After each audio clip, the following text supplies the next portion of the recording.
I just think politics is all WWE. And, meanwhile, we out here, cutting off family and friends and business relationships because of who somebody chose to vote for. Like, stop running to kick that football, man. Cut it out. Politics is all WWE. It's really just that simple. Former President Barack Obama casually amicable chats with Adolf Trump as the latter is set to assume power in 11 days in American democracy and impose a white nationalist dictatorship. As you saw with the intro, I always find it funny how Democrats like believe so much of their own hype. Like this is the funny part about Democrats, right? Because in my estimation, only Democrats believed that it was worth cutting off family members over politics. Republicans don't believe in this stuff. If you look at the stats, who's more likely to block people due to opposing political opinion? It's Democratic women, followed by Democratic men, then it's Republican women, then it's Republican men. In that order. Democratic women are the most likely to cut off family members over politics. Meanwhile, the two previous presidents, and about to be another repeat president, Donald Trump, are just sitting here just chatting away. Well, you knew it got serious the minute Trump got those assassination hits on him. Charlemagne on Obama laughing with Trump at Carter's funeral after you went so hard calling somebody a threat to democracy, calling somebody a fascist, and now you just chummy with the man. You told us he was a threat to democracy. To me, that's just terrible political optics. Would you giggle with Hitler? I mean, it seemed like Charlemagne was the only one who believed that. Charlemagne on Trump's sentencing. I don't know why they think they're fooling. Like, what type of political theater are they going to do today? What is the point of all this? A bunch of political theater that's just going to have cable TV chatting about absolutely nothing. Oh, and this is in reaction to the fact that Donald Trump got sentenced today. I decided I just want to cover everything around Trump, right? Because at this point, it's starting to get ridiculous, the antics that the Democratic Party is playing. Joe Manchin, I don't know how to say his name, but we'll get into all of that. But first, here's a clip of Trump being sentenced with his unconditional charges. Let's take a look. Out that court is over, the sentence has been imposed, an unconditional discharge. And as we bring in Mark Levin for his commentary on this, Mark, Judge Merchan imposed no jail time, no fine, no punishment that anyone can discern, with the exception that he is now branded Donald Trump with a scarlet letter of a big F on his forehead, that he is a convicted felon. Yeah, so political theater is getting exposed in real time. No conditions, no prison time, no probation time, no fine or punishment. I wish every American citizen that got charged with a bunch of nonsense gets this, right? And it only makes the Democrats look even worse. In my honest opinion, I honestly believe that it only makes the Democrats look worse because Republicans weren't demonizing Democrats. And people are going to say, oh, there was a Republican woman's husband that didn't want to shake Kamala's hand. Man had a cane and his other hand was occupied with the Bible.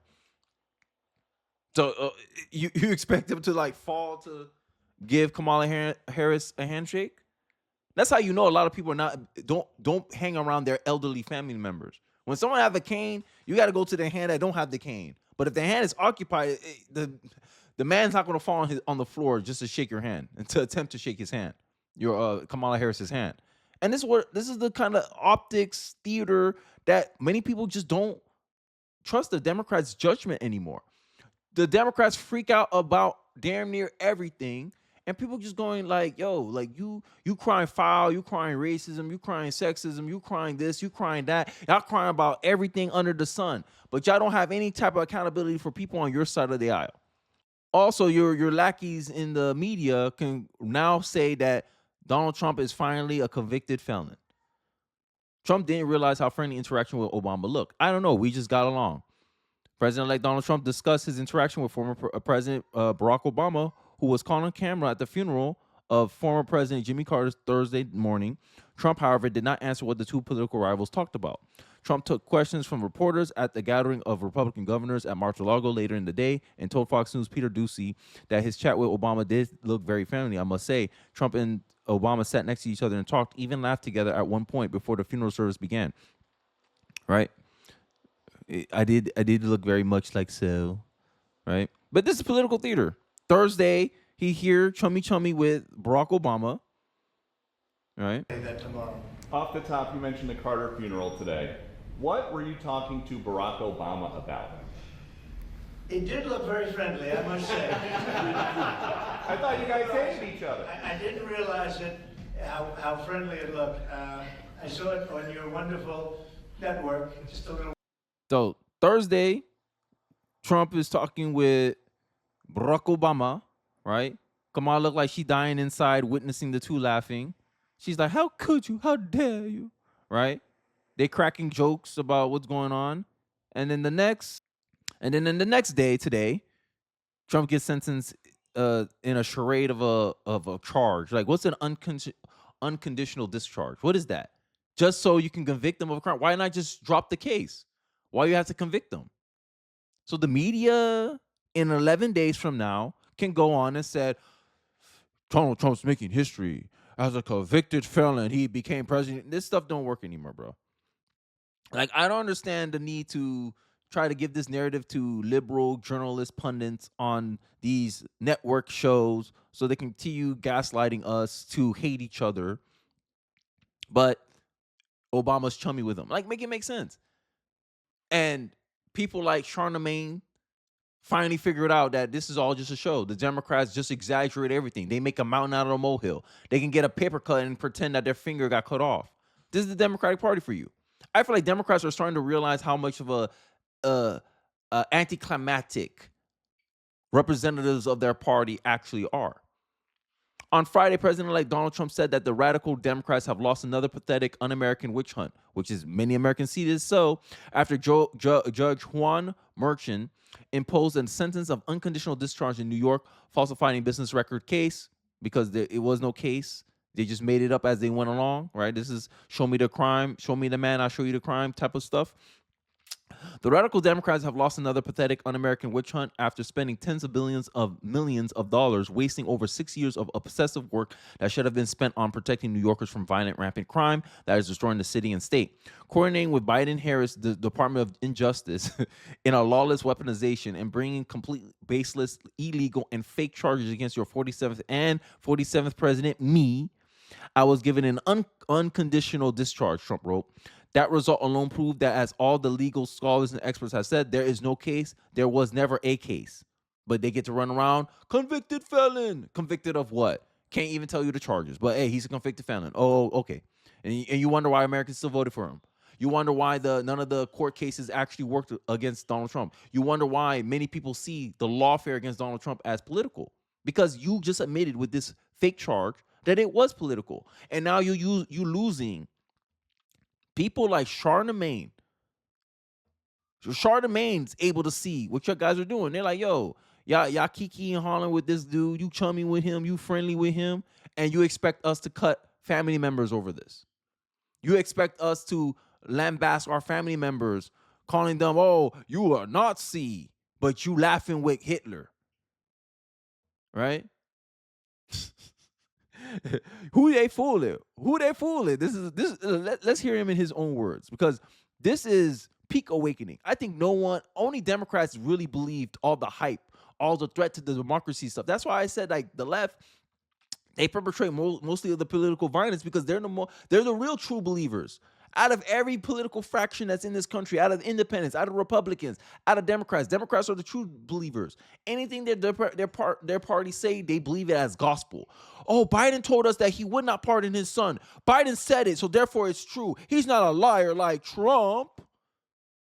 After the election, pardons his son going back 10 years. Essentially becoming an admission of guilt. But this is the Democratic voter for you? Gavin Newsom. I got a video. That's going to be a separate video because it just keeps getting worse for Gavin Newsom. Gavin Newsom just got caught lying in the face of his constituency. A woman confronts him saying, yo, what you going to do about it? I lost everything. I lost my house. Gavin Newsom lied in her face. Oh, I got the president on the phone. Can you put it on speaker? I have no service. Democrat voters, bro. Y'all need to get y'all party under control. MAGA can hold their party accountable. When MAGA didn't like what Liz Cheney was doing during January 6th committee, she lost her seat in power. When Democrats do things that the Democrat voters don't like, they stay in power. That's the difference. So don't sit here trying to lecture us about, oh, there's no govern, the Republicans can't govern, MAGA's a cult. You guys come across more like cultists than we do. Because when we don't like what our politicians are doing, they hear from us. You saw what happened with Vivek. You saw what happened with Elon Musk. They hear from us. But what about you guys? Gavin Newsom, damn near his negligence, him and his other Democratic friends in California, letting a fire destroy y'all, displace y'all from your homes, and they ain't scared of nothing. They have the balls to lie in your face. Oh, the video's coming, but let's hear what Charlamagne has to say. Don't know who they think they fooling. Like, what type of political theater is this they gonna do today? Like, Trump isn't getting no damn sentence. No. What they gonna really put the 47th president-elect of the United States of America in prison? You think he's gonna get probation? No. Oh, please. They already said he's not. They No, said they he's not already putting him in said that he's prison. He's not not gonna going to be- ankle bracelet. That's my point. So what's the point of all of this? Like, They what said is he's even not. the point? For cable news TV chattering, right? Like, what is Well, the we'll point? see. We'll see at 9:30 what exactly happens. So of course this comes as he was found guilty of falsifying business records in connection to hush. Whatever the hell that means. What's the point of all this? You know what the point of all this is. For cable news chattering about absolutely nothing all day long. So Abby Phillips can go here and give Scott Jennings a migraine over the fact that you guys elected a convicted felon. And then you can virtue signal off of that, saying this is what America chose, right? So they can sit here and act offended. That's the purpose of today's sentencing for Donald Trump. But hey, I digress. I think I'm not the only one tired of political theaters. And this is what I'm talking about, man. Politics need to be solution-based. But it seems like one party, Democratic Party, they're the biggest perpetrator of this. They want you to be distracted off of things that don't really matter. They want to paint the other guy as villains, right? They want to sit here and grandstand and pretend. And Democrats have not realized that stitch is up. Like, no one's buying it anymore. This idea that Democrats are so much better than Republicans. Oh, we know how to govern better than Republicans. Look at California. Look at the mess they're in. Yeah, okay.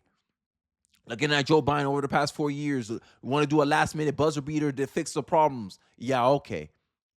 Republicans can't govern. Okay. It seems like y'all can't govern. Y'all projecting. Oh, Democrats are such more morally virtuous than the Republicans.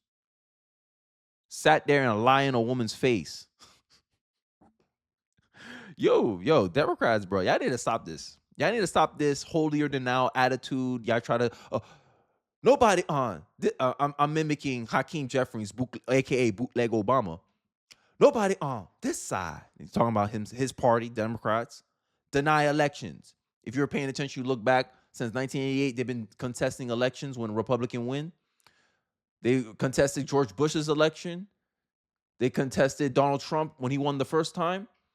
And the one time Republicans reciprocate that energy, they make it out to be the worst thing ever. They're rioting on the streets. And January 6th riot one time. Republican voters riot one time. They make it seem like it was 9/11.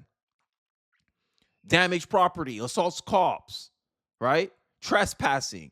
BLM, Chaz, Antifa, all these previous rioters did all that stuff. All those protesters did all that stuff. But for some reason, when a Republican do it, it's an insurrection. Just because you call a riot an insurrection doesn't make it an insurrection. And this is the problem I think a lot of Democrats are going to run into. And I agree with Charlamagne's point on this one point, is that it's going to make them a lot harder when they start messaging this catastrophe, fear-mongering messaging that they love to fall upon. Ain't going to hit the same in 2026 midterms. But I digress. I'd like to hear your thoughts in the comment section below. How you feel about this political theater continuously being exposed in real time. I'd like to hear your thoughts in the comment section below. Don't forget to like, comment, subscribe. Appreciate you guys watching the end of the video. And I'll catch you guys on the next one. Peace.